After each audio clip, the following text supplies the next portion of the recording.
So, how many of you have ever had that feeling? That feeling when you're about to post on social media.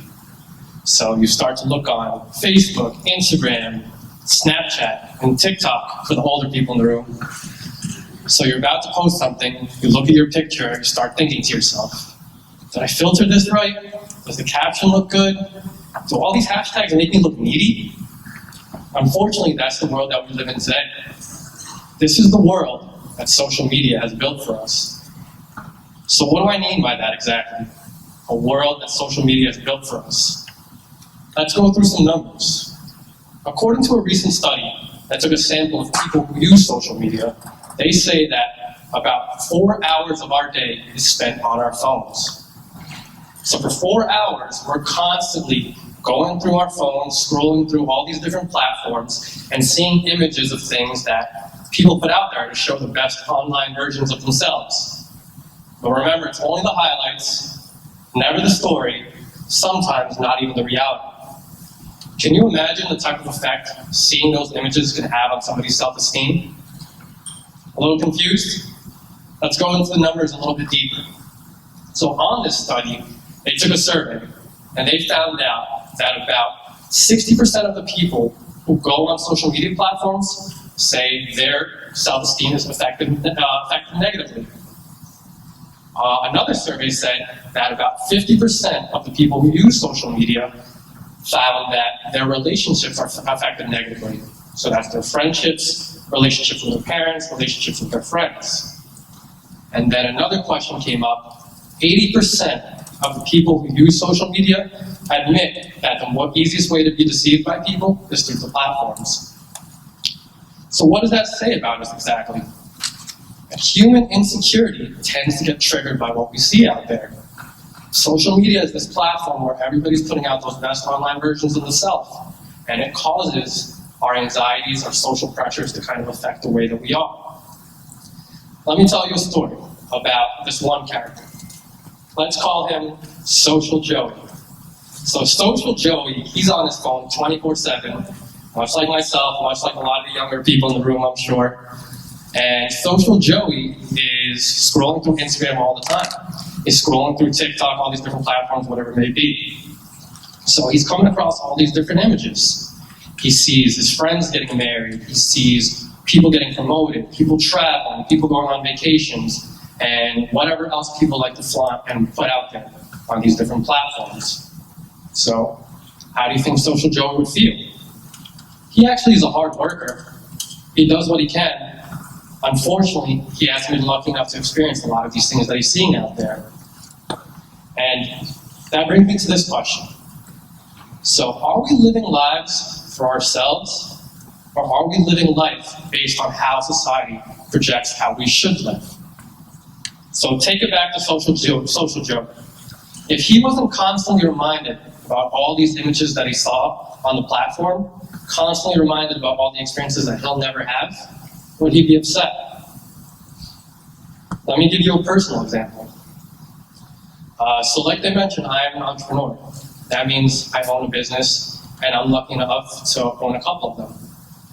I was just like Social Joe. I was scrolling through Instagram, I was scrolling through the different platforms, and I see this image of what an entrepreneur should be.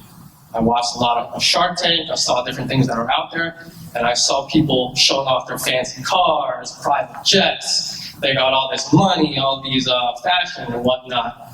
And I thought to myself, that's exactly what I want. That's what I want to be. That's the image that society projected that I thought I wanted.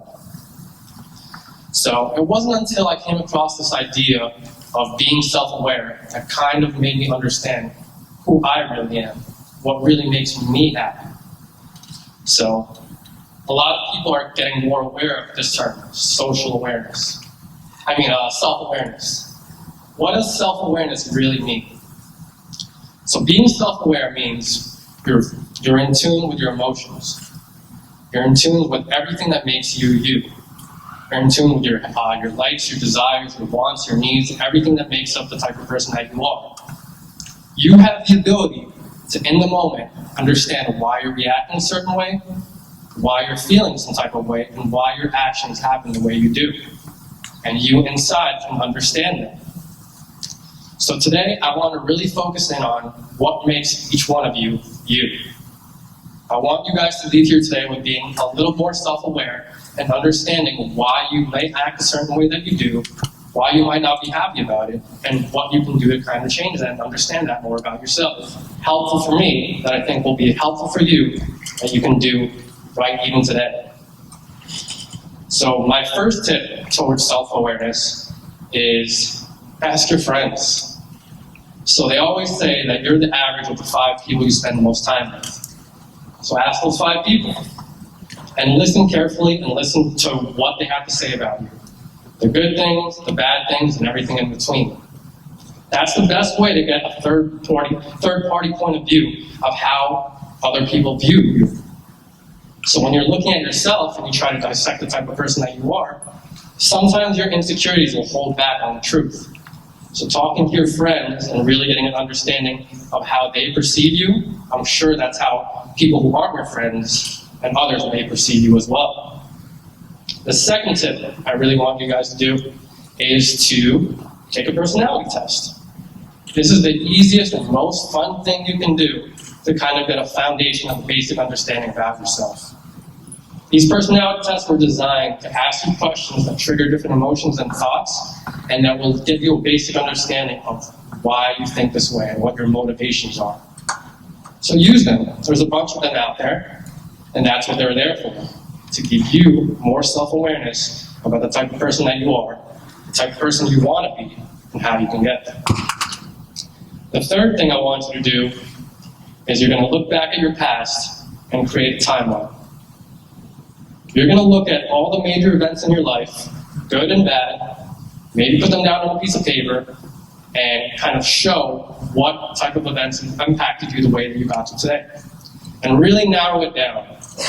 You want to think about the good times, the bad times, maybe it's times with your friends, maybe it's times in your career, maybe it's times with your family.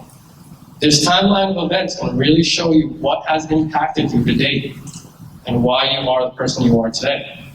And I'll give you a better understanding of what really motivates you, what has kind of made you how you are, and give you a better understanding.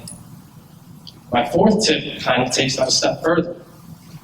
If you guys were to leave here today and write down your goals and priorities for the next year, how would you do it? What would you write?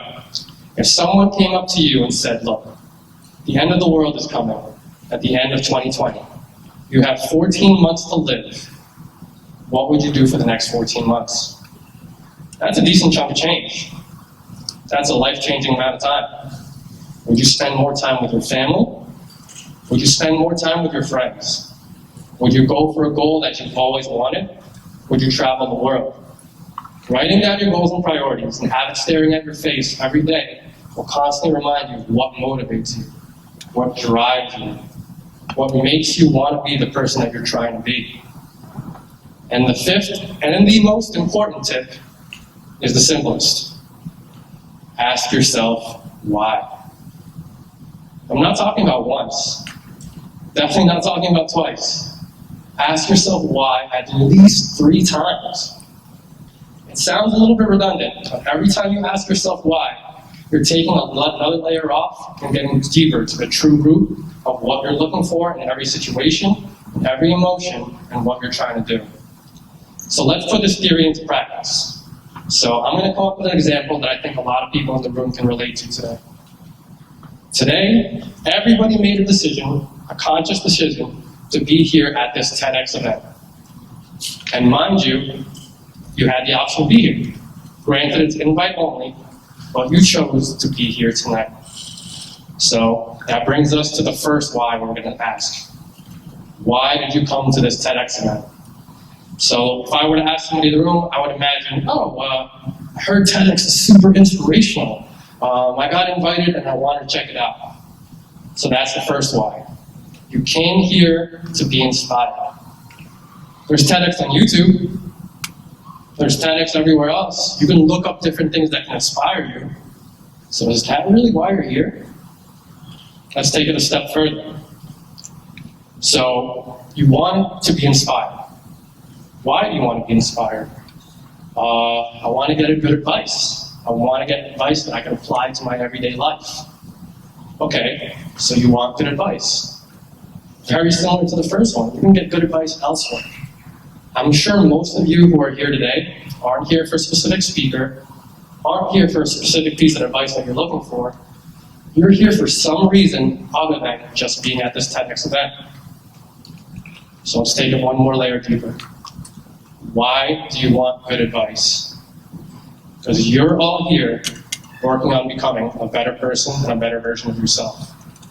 And that's exactly why we're here. TEDx is just a platform for why you're becoming inspired, why you're getting good advice. You guys are constantly working on becoming a better person, and you made a conscious decision to be here on a Friday night. Best night of the week, right? So, and now that you know that you're self-aware, you guys took the time out of your day to be here, to be motivated, to be inspired, to get good advice. What can your self-awareness take away from you today? You need to be able to keep that train going. Stay motivated, stay inspired, and make sure you're constantly doing that in your everyday life. So, let's go back to Social Joey. Social media was never the issue. Social media was never the problem with him. Self-awareness is the problem. And this is a topic that's getting very big, like I mentioned, with mental health. People need to be more self-aware so they can understand really what makes them happy and what makes them tick. So with self-awareness, most people that are on social media, they get triggered by the different images and things that they see. Unfortunately, some people aren't self-aware enough to protect them from some of the things that they might see out there, constant reminders of things that they'll never get, and it just makes them feel upset and sometimes in a loop that they can't get out of. Self-awareness is a state that most people never really get to experience. Maybe not even till late in their lives, some people not at all. So, had I not been self-aware, maybe I'd still be working for somebody else. Had I not been self-aware, maybe I would have never started any of my businesses or my companies. Had I not been self-aware, maybe I would have never found the true happiness that I found in working for myself and my freedom. So for me, it was never about the money. I thought it was about the money until I became more self-aware and understood that I just love being my own boss, and that's truly what makes me happy. The easiest person to deceive is yourself. So I challenge you today to really start looking for yourself, not for anybody else, and understanding how to become more self-aware. My name is Jeff Esquillo, and thank you for your time.